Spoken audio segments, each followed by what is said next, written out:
Hello everyone and welcome back to your weekly PlayStation show, Talking the PS, where myself, Chris, and my two lovely co-hosts, the man of many pixels, Mr. Richie. Hello everyone. And below him, our chaotic neutral, Mr. Rob. Hello. Welcome you to a fantastic PlayStation show where we round up all of the gaming and PlayStation news for your listening or viewing pleasure right here on youtube.com/Helix Plays Games, and also available up there in the digital clouds on your podcast preference of choice. We have a fantastic show lined up for you today, breaking down the latest PlayStation State of Play, your March PlayStation Plus games, PlayStation VR 2's okay launch, and a bunch of other stories in between. But before we get into all that, don't forget to give the video a like, subscribe, and ring that bell so you're kept in the loop with all of the fantastic other shows and content we do here at Helix Plays Games, just like our weekly live streams, our Let's Plays, our first looks, and much, much more. More importantly, we have our ClickerCast live show, usually every Tuesday, but just a pre-warning, this week it's going live on Wednesday, 8 PM. Usual time slots, because we've got some scheduling conflicts that mean it has to come a day later. But we'll cover you all The Last of Us broken down every week, and we'd love you to join us live. We'll also be doing our Halo Infinite finale, Richie, this week. Yep. Because I want to see it out to the end. I think 4 weeks now we've been doing it, a month. I think that's enough to get through the original Halo Combat Evolved. And of course, we're going to go into that and talk about it and break it all down. But before we get into the news, shout out to our Helix Heroes, the wonderful folks who support us that extra little bit further, just like you can from as little as 99p. Click join in the description below on YouTube, and you can get early access to this very show, plus other stickers, badges, and other content as well. And we appreciate your support, the wonderful 50 folks over there who give us their undying love.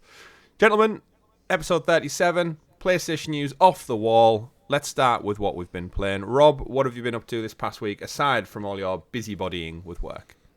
Yeah, well, it's been 2 weeks since I last spoke to you, and I only have one line to really say, and that's Hogwarts Legacy. Oh, you've got on the sticks. The broomsticks. Oh, Finally. yeah, definitely. Been kind of hammering that game a bit, much to my girlfriend's pleasure, because weirdly enough, like, she's done her playthrough, and now she gets more enjoyment out of watching me play it. Done, like, roll credits in it, or...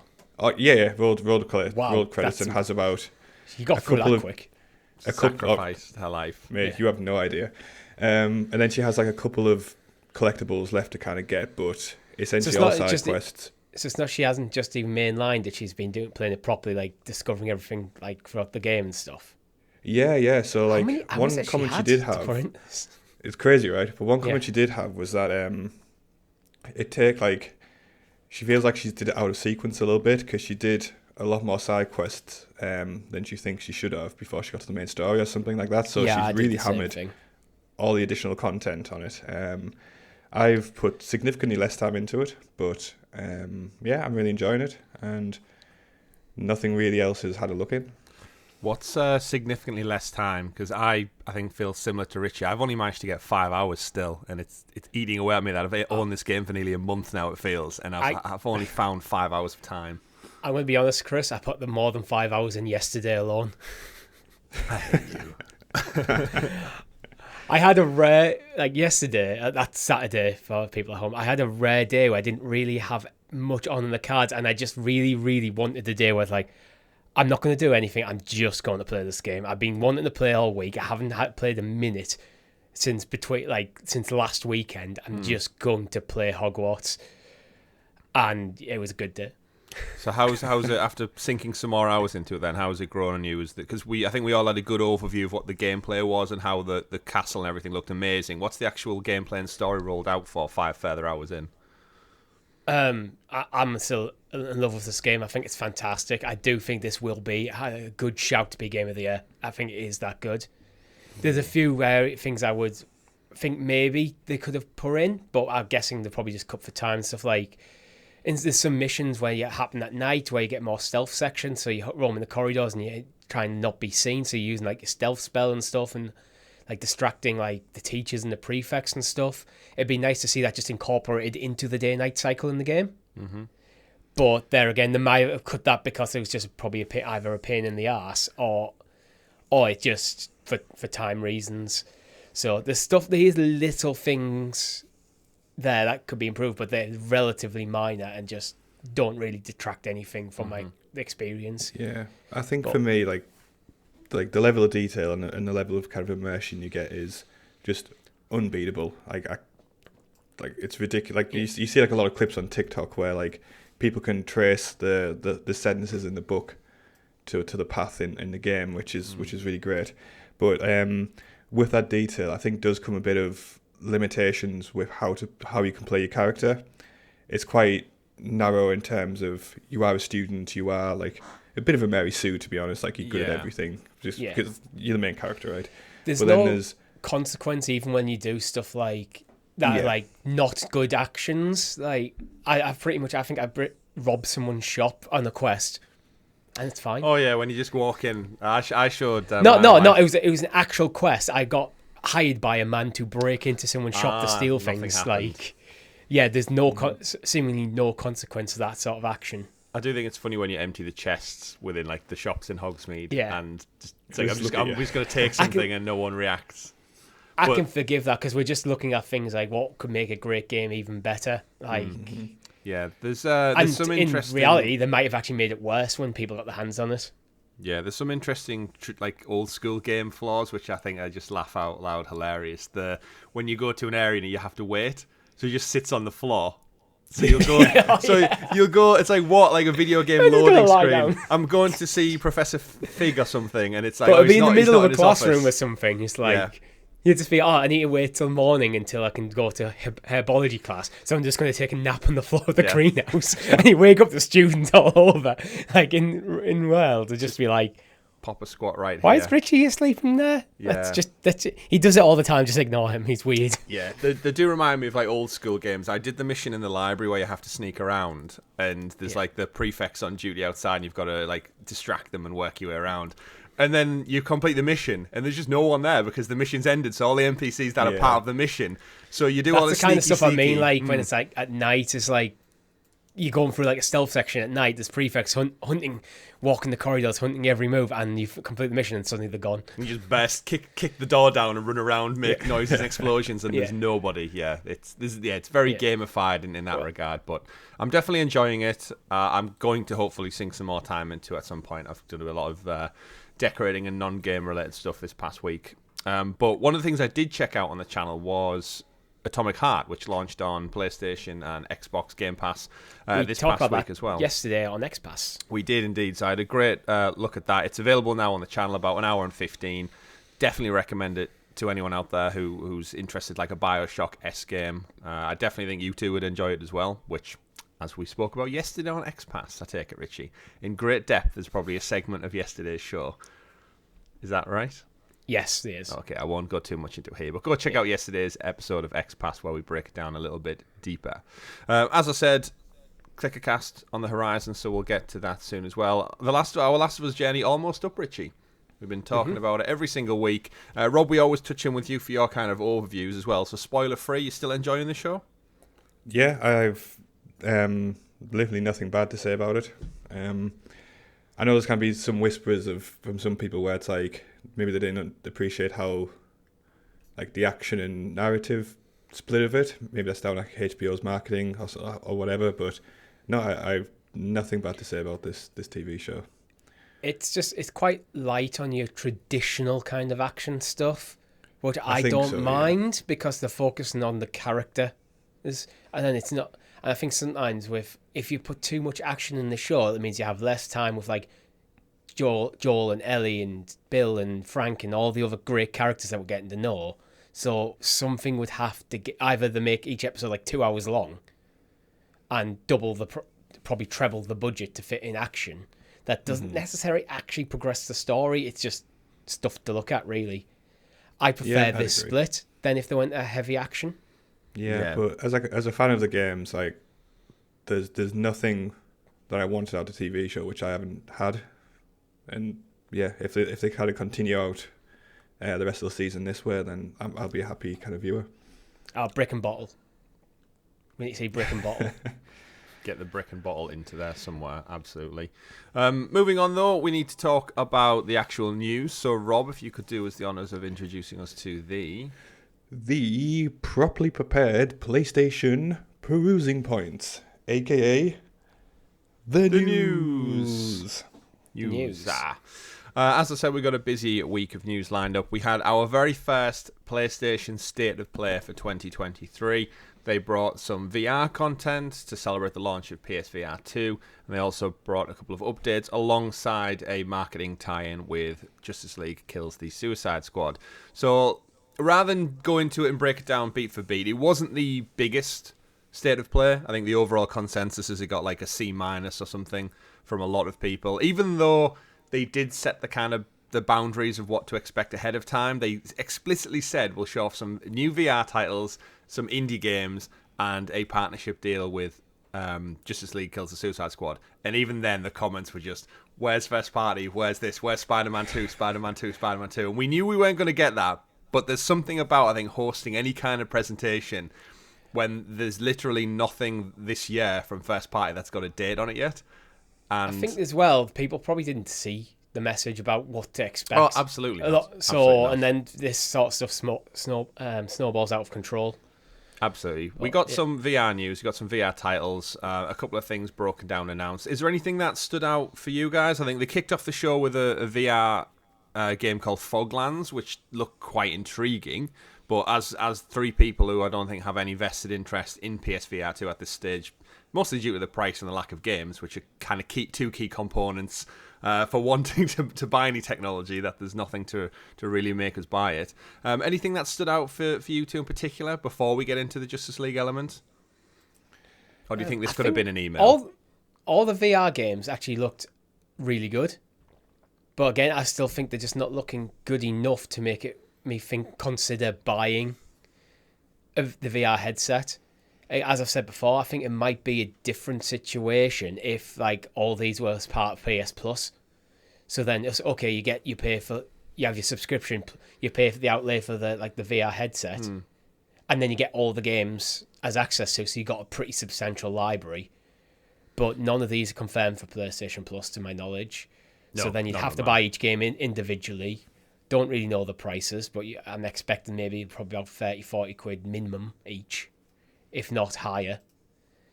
So that's just where I think Green Hell looks pretty cool as a VR survival game. Looks a really cool concept. Yeah, as you said, they all look great in their own right. The downside to them all is at a product launch, you've got either like a string of games that you would have to buy, because yes, there's like 30-40 games as a launch lineup, but if you're buying them individually. But then from a business point of view, the flip side of that is if Sony put these into, say, PlayStation Plus, where are they making their profit from? Like, at all for this headset? Like, if you're not making money on software, your hardware is probably the cost to produce the actual headset is probably quite a lot, especially with the R&D that's went into revolutionizing the new features of it. It is just like it just seems like it's set up for like a loss-making pillar of Sony's business. If they're not selling any hardware, then they're not selling any software anyway. True. So if this is going to be a loss leader and eventually over a longer period of time, maybe even past the PS5 console cycle into the PS6 era, if that's when you're looking where you're going to make your profit down the line, then maybe giving people a substantial library out the gate to get people's headsets in now, and maybe you look at things like Horizon Call of the Mountain as like your premium VR like first party titles that wouldn't be on another platform that you can charge then money for instead of putting them on the PS Plus. Yeah. But all these games, Foglands, Synapse, Green Hell, Jenny the Foundation, before your eyes, these could all just be PS Plus titles. Pad out that VR library so when people get in now, they've got plenty of stuff to play, to experience, to keep them in that ecosystem so you don't end up getting like buyer's remorse. Yeah, I've seen a couple of people online talk about like returning the headsets already, which doesn't bode well. I'm not sure what the return policy is on something you put on your face nowadays, but I don't know. It seems weird, like, because you kind of must have knew the lay of the land when you were buying it. Like, yeah, it's a big commitment to maybe not think long term, having a look at the library. Like, well, yeah. Or maybe you get it and you go, "This isn't as good as I actually thought." But again, it's weird. I don't think every I've ever review we've seen of the tech says it's excellent. So it's not the tech. Even the games look good. It's just for me, is that price thing. you have like essentially like the best VR headset. Like, is fairly easy to argue in the PlayStation like VR2. Yeah. You have a pretty strong kind of release library with some like solid VR titles for what VR titles are, should we say? And then there's just no hype and no one seems to care. Like, is VR just getting more and more niche? Because the only people who I see consume VR content are like content creators who do it for like the entertainment kind of jump scare kind of content led stuff. I don't. Everybody I speak to just does not care about VR. Yeah, I think the market of everyone who wanted one is probably like, let's face it, anyone who's like a front first tech enthusiast probably bought a VR headset in the last 5 to 6 years, whether it was some form of Oculus or VR, like the PlayStation VR, or otherwise. And I feel like they've maybe had their fill. So then the market for buying a second version, it's never going to be as high as buying a second console because it just hasn't pushed on enough. And a lot of the games on launch, especially here, are retellings. Like, we'll have Beat Saber. Beat Saber's undeniably fantastic, but I played it several hours on my old one, and there's not going to be enough in it to really, again, merit the price. But without going down the rabbit hole of the criticising the launch and the hardware and stuff, is there any other games that particularly stood out for you two?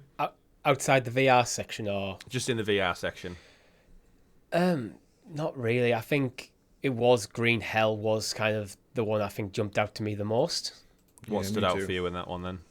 It was just because it was a survival game set in the Amazon. It looks beautiful, and I think something like a survival game, it's a first-person game, survival, works quite well with VR. I think that element of immersion that you get from VR would lend itself. I could see how that could lend itself quite well to a survival game because then you're more there in the moment, more so than if you just sat on the couch with a piece of plastic in your hands pressing buttons. Like, I think that extra level of immersion could elevate that genre of game, and that's what I would look for in VR. You know what VR needs? They need to bring out the fake peripherals for like a gun and a bow. So to make it so much more tacky immersive. Or over expensive. I want a proper DualSense bow and a DualSense like rifle to make it feel like genuinely real. Well, isn't that kind of part of the point of the haptics in the DualSense like VR controllers, to give you as close as you can possibly get to that experience without having to buy tons of cheap plastic like the Wii? Yeah, but I just want it. I want a Pacific Rim game. A Pacific Rim in VR would be like the golden age of VR for me. I would go out and buy. I'll go out and buy the headset tomorrow. Yeah. But aside from that, within the showcase, we got some other announcements. We obviously got a Destiny 2 Lightfall trailer. That's imminently close to release. Naturally, that'll come with all its hype that it does, of course. Now in-house, Bungie owned by PlayStation, Sony now. So don't know what kind of marketing deals we'll see from that, but no doubt they're going to go hard. We saw a couple of updates on games like Goodbye Volcano High. Baldur's Gate 3, interestingly enough, got a console exclusive announcement, which they've since clarified and saying it's actually not console exclusive. There's no deal. Yeah. It's not coming to Xbox yet. But that's so weird. But either way, it was positioned as though it's coming to PC and console. We got a date on it finally. Richie, you're the Baldur's Gate player in my mind. You started it back in the day on Stadia with early access, and then they delete your save file every couple of months when they roll out a patch. So you gave up until it was fully released. Are you going to be jumping in on August 31st when it does come to PlayStation or PC? It depends where I'm at, what I'm playing at the time, because it feels Baldur's Gate's one of them things because it feels like it's been coming out for literally 3 years at this point. The hype for me around it from that I got on the initial release has subsided. I am interested in playing that game. I will play it at some point, but again, I've had, before Stadia died, I had access to that game for 3 years basically, and outside of like the initial launch window, I didn't really ever jump back in. I was always kind of waiting. I always wanted to, okay, I've played a bit, I know what this game is, I am in. I just need the final release. But as times went on, I've not soured on it. I've just not as high or excited anymore because I have played it. Yeah. And I'm just kind of waiting. It's felt like a long time coming. It's someone who's not a fan of it, and it does feel like a long time. I feel like I was talking about this so long ago, and it's still half a year away. But it's a PC game for me as well. I don't think I'll be playing that on PlayStation. I want it on PC. Yeah, no surprise there. No surprise. Some of the other things we got, just to round it out, we had Street Fighter 6 revealed their kind of final fighters before that launches. We got teased about Resident Evil 4 demo coming soon. Shame they didn't shadow drop it on the day. I think we've had an Xbox showcase and a Nintendo showcase in the last few weeks. Nintendo dropped Metroid Prime Remaster, shadow dropped out of nowhere. Xbox dropped Hi-Fi Rush, which is critical acclaim, everyone loves it. And PlayStation said you might get a Resident Evil 4 demo coming soon. It was Bear in mind, the demo comes in 24th of March. It's like... No, the game launches 24th of March. The game launches 24th of March. It's like... And yet, it's just demo coming soon. It's like, wait. Seems an odd choice this close to the release of the actual game to not have a date locked in for the demo. Yeah, you'd like to see it be ready by now. But... Yeah, the demo, yeah. Either way. And then the biggest part of the state of play was, of course... Suicide Squad Kill the Justice League, which is hopefully finally coming out this year. We've talked about it a couple of times on the show in line with the release of Gotham Knights and kind of our feelings about this, because remember, this is made by Rocksteady, so this is the first game since Arkham Knight in 2015, to reiterate. I watched this gameplay trailer that they showed off. I listened to some shows and podcasts very PlayStation centric around this. And I still just get the feeling that no one gives two shits about this game. Like, it's suffering from... It's either got a Gotham Knights hangover, or just everyone wants just another Batman game. Like, do what you're good at. And it's like, Richie, we played Avengers quite a lot. I think we differ very much on Avengers. But the difference with Avengers, I had like a big soft spot in my heart for a lot of the characters in Avengers, thanks to the MCU. Looking at Captain Boomerang and Deadshot and Harley Quinn and King Shark, I just think, like, I don't even want to spend time playing with these characters yet. Like, I do hope, to reiterate, I do hope I'm wrong and this is a great game and it gets 9s and 10s and it draws a massive audience in. But can you see it? No, I can't. No, I really can't. No, you're just shooting purple shit and beating up purple shit. And... This looks like Avengers, but with a weaker IP. And I've felt that Avengers lent too heavy on the IP for doing the heavy lifting, and the gameplay outside the story moments kind of just fell a bit flat for me, and kind of just like, yeah, there's lots of explosions going on screen and just pressing random buttons more than anything. It's just, I just didn't find the gameplay itself interesting, and I think this looks worse. Yeah, like, I think the only character that has any kind of like strength behind it is like Harley Quinn, and even like, I'd even argue that people are getting a bit bored of that stick at the moment. It feels like, I've said for a while, it feels like DC are trying to ram Suicide Squad down your throat and go, this is a good IP, and everyone's like, is it? Like, yeah, that's the thing. I'm like, I don't think it is. Like, the only good thing to come out of that little mini IP, if you want to call it that, was Peacemaker, and that was like not meant to be good. Like, it was such a bizarre kind of TV show. Ironically good, right? I never watched it because I just assumed it was going to be terrible, and then apparently it was decent, and I just didn't care. The trouble is, it didn't come out in the UK until like months and months later. Yeah, I didn't watch it. Yeah, but that was the only thing I cared about, and like, it feels like this, like, the reason that succeeded is because like it didn't take itself seriously. Where I think this like Suicide Squad Kills the Justice League is trying to be like a legit title. So I wish I was excited, but I'm not. I feel like they've not. Again, we know it's Rocksteady, so we've got 3 games in their catalogue so far telling phenomenal stories in this world of Gotham City. And the characters, the villain roster that Batman has, and we've had a bit of everything. We've had the detective element, we've had the driving element, the flying around the city, or gliding around the city, we should say, the grappling, the fighting mechanics. Like, the Arkham games put superhero genre back on the map in terms of like just AAA standard quality. And they've had 9 years nearly to work on this title now, and they're still in the trailers. I'm not seeing anything which seems to be leaning into what they're good at. Do you kind of think it's as well, part of it is, it's Suicide Squad Kill the Justice League, but we haven't established the Justice League. Other than we've like had Batman clips, in the Arkham stuff, and we've not really had any other games around these other characters. So it's just expecting you to care about the villains of characters that you haven't been told why you need to care about them yet. I do wonder when they sat down and had the conversation about, should we let our players play as the Justice League? Or 5 years Squad? ago, 5 years ago, this game might have been a hit. Yeah. But we've moved on. It feels like a mid PS4 era game. Could have been a nice 8 out of 10 maybe at the time to like pad out the library between bigger launches. Yeah, you've got to imagine at some point the guys at Rocksteady like had a conversation. I do feel like this game is an outcome of board members fiddling with things and saying what's hot right now, games as a service. What makes more money right now, games as a service. Who's our best studio in the WB lineup? Rocksteady. Right, you've just finished. What's an IP that would do well? Knight. Yeah, we think Suicide Squad would do well. We've got a movie coming out. We get the trailers getting a bit of hype. Let's push that hard. Yeah, and then it's come out 5 years too late. Yeah, and the DCU has kind of imploded as well, and that's getting set up. And there's multiple factors we can bring into this one, but I think it's considering it comes out this year and what a lineup of games we've got for this year as well. Like 2023 is set up to be fantastic for AAA video games. I just think this is going to fall by the wayside, and you've got to imagine if WB hadn't had the success they're having with Hogwarts Legacy, which is a story we've got later on in the show. I think if that hadn't made them the millions it's made them, they might be looking at the finances and gaming. Because again, all these studios have been up for sale in the last few years. Yeah, I was going to bring up during the Hogwarts Legacy section of the show, but I might as well bring up here. One of the games have been having year-on-year losses.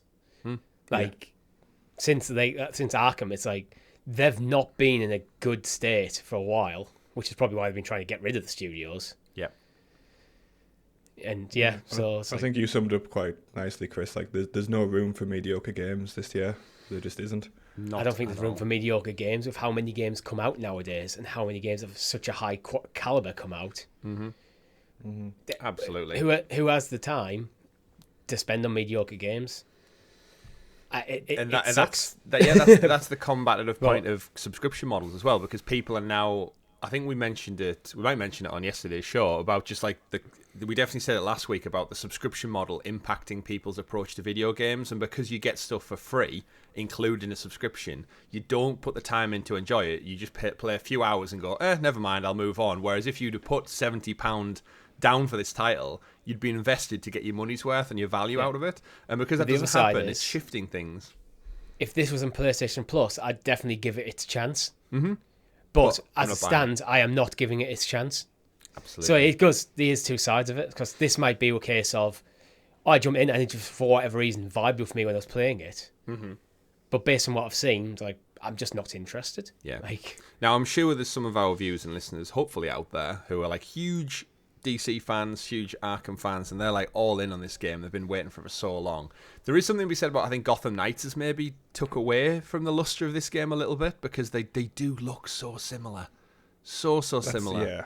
Like stylization, the IP alone, the city, they're both in the same city, if I'm not mistaken. Is Gotham right for all of them, or is it Central City or Metropolis for Suicide Squad? They all look the same, essentially, is the problem. It feels like these two games are too close together for being so similar. And WB should have knew this years ago when they commissioned the games to be made. Like, how could you have two studios going into it and no one at WB looking, but like when they do their kind of studio tours for the year, like pop in and go, oh, this looks similar to this thing the other guys are working on. But we digress. The showcase, as I said, in its general consensus for the state of play was a C- at best. But the running rumour is that PlayStation are holding all their cards close to the chest for a official PlayStation showcase, not just a state of play showcase, just shortly before E3 later on this year, in and around the June time. Industry veteran Jeff Grubb has been saying on his podcast that, they're saving their good stuff for a proper live stream later in the year. So I'm surprised they're waiting so late in the year, but I guess this is where we're going to get updates for potentially Spider-Man, Wolverine, what Last of Us factions, what a Naughty Dog, what's everybody up to, because at the moment we just don't know. Aside from Final Fantasy exclusives and supposedly Spider-Man coming later this year, we've got nothing in the slate, which is crazy. Do you think the reason is they've decided to give, like, not in some ways in terms of PS5 exclusives, like the first half of the year off to give PSVR 2 chance to breathe, and unfortunately the sales haven't been as high as they want, so now they're in this weird situation where they plan for PSVR 2 to dominate the first half of the year, then bring back, like, push PS5 as a base console in terms of Spider-Man's and Wolverines in the second half of the year, and have like that kind of split. Quite possibly. but I guess we'll never find out until we get a locked-in date for it. I just kind of want some news, really. I want to know what I'm playing later on the back end of this year. What we did get from the State of Play, though, is an update on what we'll be playing in March, because the next story of the week, kind of off the back of the State of Play, is March's PlayStation Plus titles were revealed during the presentation, kicking things off with the big game. Battlefield 2042 was the game coming, kind of the flagpole frontrunner. We've played Battlefield 2042 here on the channel as one of our Thursday night live streams. Had a lot of fun with it. Obviously, the game, rightly so, slated upon launch. It was buggy, it was glitchy, it didn't work, it didn't have a campaign, and they were still charging £70, $70 respectively for it. When I think we said originally Warzone was just free. So why would you not play a better version? In multiplayer only first person shooter, you kind of can't charge £70 anymore. I just don't think you can, now that Call of Duty have put Warzone up for free. Because in order for it to work, it would have to be significantly better than Warzone, and realistically, it's not going to be. No, not at all. Rob, have you checked out Battlefield 2042 at all? Yeah, I've kind of the same thoughts as you. It's a fine title, but I'm a shit as great addition to Game Pass. Yeah, exactly. But I'm a shit as paying £70 for it. No way in hell. And this comes from a historical Battlefield fan over Call of Duty franchise. I played the life out of number 3, and then what was the 2142. I played that hell of a lot when kind of back on PC. So I'm a pretty big fan of the Battlefield field series, and it's not getting £70 for me, not for the quality of game that they put out then. Yeah, so PlayStation Plus seemingly is the right place, the right home for it. Over a year from release, it's obviously EA want to keep it going. They keep giving updates for season pass support and new maps and new content, but I think it's safe to say that it's probably done. I think, and they'll move on. I think the ideal situation would have been this game came to PlayStation Plus at the same time it came to Game Pass. Yeah. So then you got both people on the PlayStation side and on the Xbox side all diving in. It does have crossplay as well. Yeah. To kind of hopefully give it that push, to give it that player base. Which, I mean, the game's still going. You can still get games. It's not a dead game by any stretch of the imagination. Yeah, it's still popular. It just doesn't reach the highs of It doesn't. Call of It's Duty. not in the conversation, really, that much. Mm-hmm. As an ongoing game where you constantly hear about things like Warzone, you still hear about things like Fortnite and PUBG. Battlefield just seems to just be missing from the conversation. Yeah. If it wasn't for Apex, EA would be struggling with shooters right now. But aside from that, Battlefield 2042, again, really fun game to play. And if you're getting it included your subscription, that's wonderful. Mentioning Xbox, though, Richie, we also had Minecraft Dungeons for the PS4 come out, which was, again, a spin-off of the main Minecraft series. Dungeons, brand new game. We've got Minecraft Legends on the horizon later this year, so it's actually probably a smart marketing timing for this particular title, bringing it out and kind of creating some fervour around the Minecraft IP before. Does Minecraft... What? It also shows Xbox are happy to play nice with PlayStation. Yeah, it's again, I mean, the game's been out for quite some time now, but it's all that kind of psychology behind it all. Minecraft Dungeons, not one that I've really looked at. It is only the PS4 version, which is what we always have with these collection claimable games. Does it matter for this sort of game with the graphic style? I don't think I don't think a PS5 version of this game would look much different, to be honest. Not necessarily the version. I just think the people who have the PS5s are getting older games that are lost on an older generation. So it's the value in I'm paying for a subscription. You're giving me a free, essentially a game that's not done very well, a game from last generation, and another game from last generation. It's is that the value in my monthly subscription for the catalogue? But again, that's backed up by what we're about to talk about. Minecraft Dungeons for you two? Not really interested. Just outside of our wheelhouse. Minecraft, no. Well, maybe with Legends we'll get you on that one. How about, so the final game that you can claim this month, again, claimable games seems so weird because we get so much in the Extreme Premium library now. It's almost that Xbox Games with Gold situation I think we're going to have over the next year as PlayStation Plus's value gets bigger and they push more games towards Premium and Extra. The whole thought process behind actually claiming the game seems a bit irrelevant. Just like with Game Pass, what is the purpose of games with gold? And we've seen that Richie get gradually worse and worse to a point. Why do they even bother? I'm starting to get that feeling for this. Like, aside from Battlefield, doesn't really do anything for me this month. But what about Code Vein? Catch your eye again, a couple of years old. I'll be honest, I've never even heard of it before, like, reading up for this show, and it looks fine as, like, your standard action RPG. It looks kind of a bit like Dragon Age almost in some ways. Yeah, I get that. I played it a little bit, and it is a good Dragon game. Age meets, like, a Soulspawn kind of vibe sort of thing I'm getting. Yeah, it's like it's a perfectly good game, but I think it's like, will it come out 2020 or something? It's a pretty old game It's now. 3 years old. Yeah. I'm currently watching their IGN review, and that's from 3 years ago. Yeah, so like it was a good game. It's a 7 out of 10. IGN give it, so it's perfectly serviceable.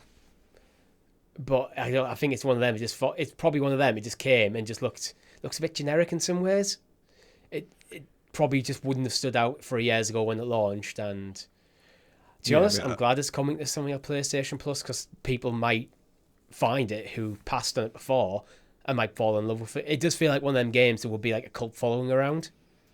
Yeah, but I'm not sure who's getting the value out of that game on well, the developers will get the kickback from PlayStation, and if they're not selling any copies of it at the moment, which you'd think after 3 years, just and players, I think it being on PlayStation Plus is a good move for like everyone involved. To be honest, people will find this game that they might like. Developers will get another kickback from PlayStation 3 years after the game launched, when their sales are probably, if they're still existing at all, not very high, I'd imagine. That's not just this game, that's just any game, really, 3 years on. Yeah. So this is where the value proposition switches for me, where they are your 3 claimable games for March. But then on the flip side of that, within the showcase, we got the announcement of some games being added to the extra and premium libraries, where we get these little mini monthly updates. One of the games announced at the showcase was Tchia. We know that's coming as a PlayStation exclusive. This Richie, Stadia exclusive. I was going to say this, Richie, for us, this was announced as a Stadia exclusive.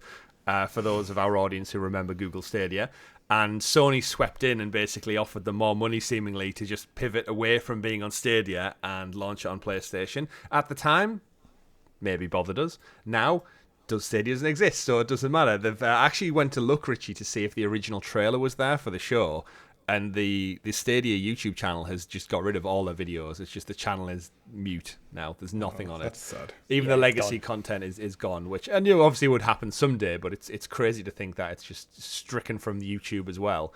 In terms of this game, though, it's like a fun little cartoon-inspired game about a young girl who basically explores an island, turns into creatures, I think was the thing. It's got like Moana vibes for any Disney Pixar fans out there. Not Pixar, it looks really Disney. Cool. It does look fun. It looks cool. You can turn into crabs and seagulls and just explore an island. Very whimsical, fun, I'm sure. Nothing too serious. It's getting a lot of kind of early hype from people who've seen it. Nothing really for me that's doing it on this front, but that one was announced to be coming day one on release. So it launches March 21st, and as part of PlayStation Plus, you get it included. Kind of a similar setup to what we got with Stray last year. So for those out there wanting to play something day one, it's free and included. Aside from that, though, back to the value proposition, gentlemen. On top of that, they also announced for Extra and Premium's library next month, we'll be getting Uncharted Legacy of Thieves, Ghostwire Tokyo, Rainbow Six Extraction, Immortals Phoenix Rising from Ubisoft, and then the aforementioned Tchia on March 21st. Quite a decent set of lineup there from not games that aren't that old, but more AAA ones. We've got Extraction and Ghostwire Tokyo in particular, just probably one. Extraction's just over a year old now, and Ghostwire Tokyo is not quite a year as it stands. When did Legacy of Thieves drop? That might have been last year. It was last year, last February, I believe it was. It was just in the lead up to Horizon coming out. January last year. Yeah. So obviously for me, as someone who massive Uncharted fan, that's fantastic. You get Legacy of Thieves. The still thing that bugs me is the Nathan Drake collection is nowhere to be seen. And that's the games 1, 2, and 3. And we said about the PC release, is this game sold poorly on PC in comparison to like God of War and Spider-Man and such. And one of our thought processes behind that was because no one wants to jump in at entry number 4 of a franchise. I think there's something in the works with those Uncharted games, the trilogy. It's just they're not part of the collection. You can't stream them in the cloud. They're not on the library. And I think, are they holding it back because they've got an announcement to say, like, we're either remastering, remaking, or we're doing something? Because the original Uncharted's like 2008. It's an old-ass game now. Oh, yeah. And they're doing it with Last of Us. They're supposedly doing it with Horizon Zero Dawn. And with the way Uncharted's kind of stuck in this limbo at the moment, where Naughty Dog aren't having anything to do with it, they've kind of got everything off their library slate they need to. Are we primed for a remaster of 1, potentially, or the trilogy? I'd like a remake of 1. Like, whilst 1 was a great title, it's arguably the weakest of the kind of like the Uncharted formula that they developed from 2, right? And like, again, nothing against number 1. It's just the quality jump was insane on number 2 and beyond. So yeah, I mean, it's I'd love a a PS3 game and the first in the franchise. So yeah, it's not a bad game. Yeah. It's just they learnt a lot and they did well with the improvements. Yeah, I'd love a remake of number 1, and I agree. Yeah. And they're not afraid to do it. Course to go down. I would have said before, maybe I can't see them doing it, but they remade The Last of Us, which came after Uncharted 3, so they're definitely not against remaking the Naughty Dog games, and maybe Blue Point are working on it, because we don't know what they're working on. I think Blue Point worked on the original remaster of the Nathan Drake collection, so they've done history on this game before. We know Ben's studio aren't working on a Days Gone 2, and they did Uncharted Golden Abyss for the Vita. With this particular one, I don't think Naughty Dog would have anything other than like an overarching input. I don't think they'd be doing it in-house. I would like them to see if they are going to do a remaster. As Rob said, there's a lot of sensibilities that are missing from the first game that evolve and become very predominant in 2, 3, and 4. I'd love them to go back and actually expand on certain elements of the story. So, like, don't get me wrong, remaster it, the framework is there, but I would love them to expand and tweak certain elements, maybe sprinkle in some things about Sam and the other characters that appear later in the game. Like, fold them into the story, like, even if it's just a throwaway sentence, getting all of them off back to do some maybe fresh voice work. You know what I mean? Just make it feel a bit more connected, because the first game is very much a standalone adventure, but we know it leads into bigger things. So if you're remastering it, pad out that world a bit more, with knowing that the characters that are going to come later on. But I'd be totally down for it. 2008 was a long time ago. Do you think it would just be a remake of 1, or do you think they do a remake of 1, 2, 3 as a single thing? Because the games aren't that long. I'd like 1. I think the standalone is its own, and then if 1 does well, just like I'm one of those, when we get all these remakes like Resident Evil, it really bugs me right now that Resident Evil 1 doesn't have a modern version. We've got 2, 3, and 4 imminently, but not 1. And as someone who's like not that big in the Resident Evil world, if they launch 1, I feel like that will be the final straw for me to go, right, I'm playing through this whole franchise. And yeah, with Uncharted at the moment, with like 4 and 5, the ultimate version on PS5, but we don't have access to those original trilogy. It's weird. Yeah, I think I'd like a remake of 1 as a standalone title, but I've committed to remaking 2 and 3 as well. Like coming in the future. Just like, okay, this year you're getting 1, next year you're getting 2, next year you're getting 3. Yeah, do like a Christmas release, like with movies, where it's like every December 10th you get an Uncharted game, and then there's a Tom Holland. Like, again, they're not going to leave this alone, because the Tom Holland movie is going to get a sequel inevitably. They have Spider-Man as well. They have the IP. Yeah, exactly.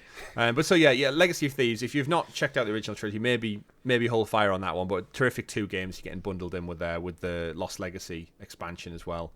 Expansion standalone game, I should say. You got Ghostwire Tokyo. That's one I didn't check out. Of course, the Ghostwire Tokyo team went on to just release Hi-Fi Rush on Game Pass, which we mentioned earlier in the show. Terrific. This is more of a traditional horror trope one. The director's actually since left the studio. This week, actually, announced he's left to go on to other things. Ghostwire Tokyo is one of those Bethesda games where I look at and just say it's not for me. It looks fun, but I've never really played Bethesda games. Did either of you two check out Ghostwire Tokyo earlier last year? Because it'll be coming to Game Pass this year as well. Yeah, so I didn't, and the reason I didn't is because I didn't have like a console set up at the time to play it, and I wanted to do it on console, which is why this release of like PlayStation Plus is like so good for me, because there's like a bunch of titles here which I never played before, which I've always wanted to, but I can't justify spending like however much it is to get all these titles. So Ghostwire Tokyo is definitely one I'll be jumping into, just as I was about to cancel my PlayStation Plus subscription as well. So that's handy. They've hooked me in for a few moments. Good time. And this is the kind of hangover from the Microsoft buying Bethesda deal. Like, this game was exclusive on PlayStation, similar to Deathloop, even though both games were made by Xbox-owned studios. So I think this is Sony just basically getting the most value out of this IP before inevitably the sequel will not be on PlayStation. They're straight up playing Microsoft, because Microsoft at the moment are in a situation where like they have to be seen to be very much comfortable playing nice with others. We'll talk a bit more about that on XPass, but so Sony are like, oh yeah, can we get this in PlayStation? It wasn't exclusive of us. Can we get this in Microsoft? Can we get this in PlayStation Plus? Like, yeah, go on then. I don't know if they even have a say in that. Like, it's up to Sony if it's their exclusive title. It's not anymore though. It is coming to Xbox. Yeah, but it's not out yet, so they have like legal authority on it all. So if it goes on PS Plus, but they don't know the IP. So if the contract was you just get a year's exclusivity, that's it. You get a year's exclusivity. So then you'd probably have to renegotiate for it, unless the original contract went year's exclusivity, then it comes to PlayStation Plus. Yeah, because we saw that with Deathloop. The same thing happened with there, where it came out just short of a year later before it went on Xbox. We also got Rainbow Six Extraction, which we've played here on the channel. I think it's safe to say this game's just done and out. Now it's been out just over a year. From Ubisoft. Ubisoft don't talk about it. The player base must be tiny. More people play Rainbow Six Siege, which is just a testament to why this game should have really just been expansion DLC for Rainbow Six Siege. Seasonal content around Halloween or something would have been perfect. It would have been a huge, fantastic expansion. Alas, no, it got its own standalone release. We like, to its credit, we had fun, Richie, but we had fun because it was included with our Ubisoft Plus. We didn't buy the game. We played it for, I think, 2 weeks on the bounce, and then I have no reason to go back to it. Yeah, exactly. I'd rather go back and play Siege. But again, if this was a seasonal thing on Siege, and I was a big Rainbow Six Siege player, I'd be looking forward to every year coming back for Halloween or something. Yeah, every Halloween. Aside from that, the final game is Immortals Phoenix Rising, terrific Ubisoft title, very fun to play. One of my surprises from Ubisoft a couple of years ago. Sticks with that very much Ubisoft formula. Bright and colourful, big open world, go clear some areas, fight some enemies with a nice story thread throughout it. Nice comedy tones. If you've not checked that one out, it's definitely worthwhile if you're looking for maybe like a bit of a palate cleanser from your usual serious, gritty games. But moving on to the next story of the week, we've got some rumours that alongside a PlayStation State of Play showcase coming this summer, Konami is set to have a big E3 as well, featuring hopefully reboots or remakes of Metal Gear and Castlevania, which have been circling for quite some time. Rob, you're a massive Metal Gear Solid fan. Are we ready for this now? Are Konami ready to come back? We had Silent Hills. Obviously, they went big on Silent Hills earlier this year with about 5 announcements and a movie in the works, spin-offs with all these different studios. The big rumour at the moment is a Metal Gear Solid 3 remake and a new Castlevania title. What does this look like if they go big this summer? Metal Gear Solid 3 is one of the best games ever made, and no one can argue against that. If they do, they're idiots. I am scared of... Like, I'm just burnt off the past Metal Gear. Was it Survive? I don't even like to commit to memory. Like that was title. More of an experimental title. I wouldn't paint like... No, but like you have to like... For them to bring a title out like that, you have to wonder how much respect they have for the franchise beyond money in it. They were jumping in like the games as a service kind of bandwagon. That's how I kind of took that game. At least they did it before Rocksteady. They didn't wait 9 years to do it. The only issue I have with this rumour of bringing about Metal Gear Solid 3 remake is it's not a Metal Gear Solid remake. Chronologically, it's right, though. True. But so I kind of want them to start with number 1. My thoughts on doing number 3 as opposed to number 1 is that the Fox engine they developed for number 5 works so much better in the Metal Gear Solid 3 setting than it would in number 1. Because number 1 is... relatively linear as a game, whereas 3 has like you can make these vast open jungle areas and things like that, which I think is the logic they're going for. Like, if they make this game and it's good, like they'll be my heroes. But I mean, I've not played 3, so I'm excited for it if it happens. Oh, not played 3. I haven't. I could be the best one in the series. I'd say. Like, Chris, what would you think? Like, yeah, 3 ranks up there, right? 3's my favourite. I've watched some playthroughs recently, going back through the whole catalogue of them all, and there's some epic moments in the original 2, and I think if they remastered them, there's certainly past they'll need to amend for modern audiences. They couldn't just straight up just copy it one for one. It needs to be tweaked and amended. But when you get to 3, it's like it's on the cusp of Kojima starting to embrace modern sensibilities in gaming, and it really is just a great third-person action adventure with the traditional Kojima cutscenes and chaos that ensues. Yeah. But, like visually, I think just the shift to the jungle in my younger brain was like, this is totally different, and the color palette and everything and the approach was fantastic. So I think chronologically, I would rather them do 1 first, just so you could experience them in the way they were intended originally by Kojima. But I wouldn't be against them starting in this order and then maybe retooling the story. But I do feel like they need Kojima's kind of approval if they're going to go ahead with this. And also, I guess number 3 is like in their timeline is the first game, right? Yeah. So I guess it works that way. In regards to Castlevania, then, Richie, what would you want to see from Castlevania? Just another side scroller, or would you like them to go full out Elden Ring on Castlevania's ass and make a crazy open world thing? You know, actually, I never thought of an Elden Ring style game. I was like, I don't think Castlevania's ever really hit the heights when it went to 3D. It's kind of one of them games that just seemed to lose its way in the jump from 2D to 3D.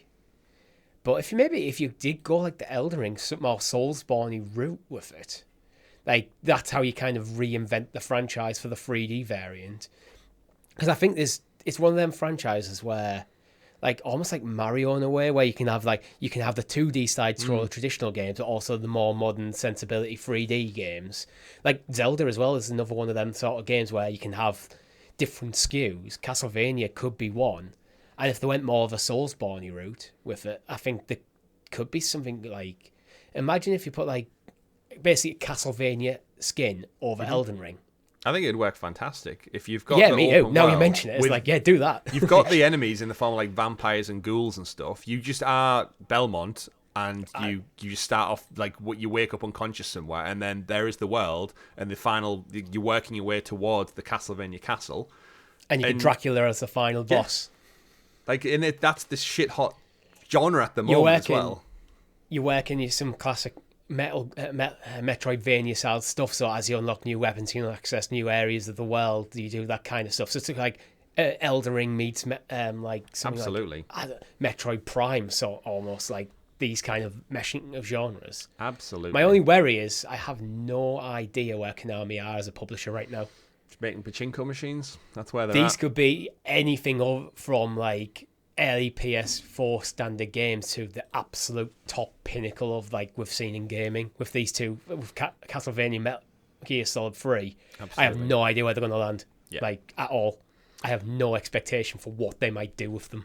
Well, we won't have to wait long to find out because, as I said, E3 is on the horizon. It seems like we're going to get a big announcement drop from Sony, a big announcement drop from Konami. We know Xbox and Nintendo are doing their own thing. It's almost as though they should all agree to get together at one presentation called maybe like E4, E2, something along those lines, and maybe somewhere all collaborate. Between. Yeah, and all collaborate. But alas, without that, we'll have to dig out the news from individual sources. Final few stories of the week, gentlemen, to round out this show. Warner Brothers announced Mortal Kombat 12 randomly within one of their showcases. Not one of the showcases, sorry, their financial calls. So they had the state of play this week, and the same day Mortal Kombat 12 was announced in the financial report. It just makes you think, like, could you not have just got like a logo together? So rather than just it come out as part of like a journalistic undercover financial deal, this could have just been like you could have ended the state of play with, say, like with a Mortal Kombat tease. But I kind of feel like someone didn't send an email at some point. To kind of get this included in the docket. It'd be 20 seconds or something of like Raiden or Sub-Zero and then just 12 flashes up. That's all you'd need. Yeah, and they would have got money from Sony for that probably to pad out their state of play, and then everyone wouldn't have been talking about how bad Suicide Squad looks, and they've been talking like the hype around Mortal Kombat 12. It's not a game for me. The fighting game scene never really is, like Street Fighter and everything in between. But it's no surprise that this series will continue. I think all the fighting games just perpetually will exist. Mm-hmm. Yeah. We know, interesting enough, though, that this announcement does rule out Injustice 3. So NetherRealms usually bounce back and forth between Injustice and then go back to Mortal Kombat and vice versa. This is the first time in quite some time we've had a double hit of Mortal Kombat. So seemingly DC is off the table for NetherRealm. No Injustice 3 on the cards, unless it's been outsourced, which would seem like an odd move because there's no real fighting expert studios within that WB catalogue. So I guess we'll learn more about that one in the coming future. And then final few bullet points I wanted to touch on. The DICE Awards were this past week as well. God of War scooping up big at the DICE Awards. It won everything from Outstanding Achievement in Animation, Art Direction, Character, Original Music Composition, Ben McCreary getting a shout out as well, Audio Design, Adventure Game of the Year, Outstanding Achievement in Story, and then it was pipped to Game of the Year by Elden Ring, just like the Game Awards as well. Elden Ring won Best Achievement in Story, Technical Achievement, Game Design, Game Direction, and the big one, Game of the Year. Hopefully no kid on stage for this one talking about Rabbi Reformed Bill Clinton. I forgot about that guy. Yeah, I was actually telling my family about that guy with the... was it the Brits or the BAFTAs or something this past week? Saying I was explaining it, just he just got up on stage and talked about Bill Clinton randomly, but he could have stabbed someone with a knife. So it's like a random French kid gets on stage with a bunch of Japanese game developers, and people, no one questioned it until he got up to the microphone. Yeah. But Elden Ring sweeping up Game of the Year, of course, God of War, just shows you how good last year was. Sales wise, Elden Ring has now sold 20 million. Which is insane, the amount of copies. It was 12 million not too long ago, but yeah, 20 million sales mark is one hell of a turnaround for FromSoft. And then bookended with Hogwarts Legacy. I mentioned earlier in the show about WB having a great time and not so great time with some games, but yeah, regardless of all of the criticisms Hogwarts Legacy came under because of J.K. Rowling, 12 million copies sold. That is some serious cash in the bank for Hogwarts Legacy. They've already started discussing a movie is in the works or a TV show is in the works. No surprise because the Fantastic Beasts franchise died a death after all the controversy with Johnny Depp and recasting, and the story wasn't that great. But either way, yeah, total sales so far has grossed WB Games $850 million. And I think, as Richie said at the beginning of the show, this will no doubt be successful for the long term. No plans for DLC though. Weirdly enough, they've announced that they've got no plans for DLC. Quidditch not in the game. Weirdly enough, Quidditch like is going to be DLC. It must be DLC. Quidditch is clearly a thing that was cut from the game, probably for time, because it's mentioned so many times that the Professor Black cancelled Quidditch for this year. It's like, you bastard. I know, what a way to set up a nasty head teacher. Just get rid of the most popular sport. But we'll have to wait what that all entails and looks like, because that's been it for this week's show. Episode number 37 of Talking the PS. Every week we round up all of the PlayStation news for your listening or viewing pleasure here on youtube.com/Helix Plays Games, or up there in the digital clouds on your podcast preference of choice. Of course, do not forget to subscribe, like, and ring that bell so you're kept in the loop with all of the great content. Like our live streams, join us this Thursday as we round out our Halo live stream finale, bringing an end to our adventure in Combat Evolved with Master Chief and Cortana. We're getting there. Richie thinks the captain's evil. You'll have to tune in to find out if he really is. We don't know that because we've never played it before. Check out that one. Of course, join us this Wednesday 8 p.m. live GMT for our ClickerCast episode reviewing this week's The Last of Us, breaking it down, characters, Pedro Pascal, Bella Ramsey's fantastic adventure into the world of HBO's The Last of Us. And check out XPass, of course. Our fantastic Xbox podcast goes live, and of course everything's available on cloud platforms too. Cloud platforms, podcast platforms, in fact. That's been it for this week's show. My name's been Chris. I've been Richie. And I've been Rob. And remember, folks, play whatever makes you the happiest. We'll see you next week. Have a great one. Goodbye. Bye. Goodbye.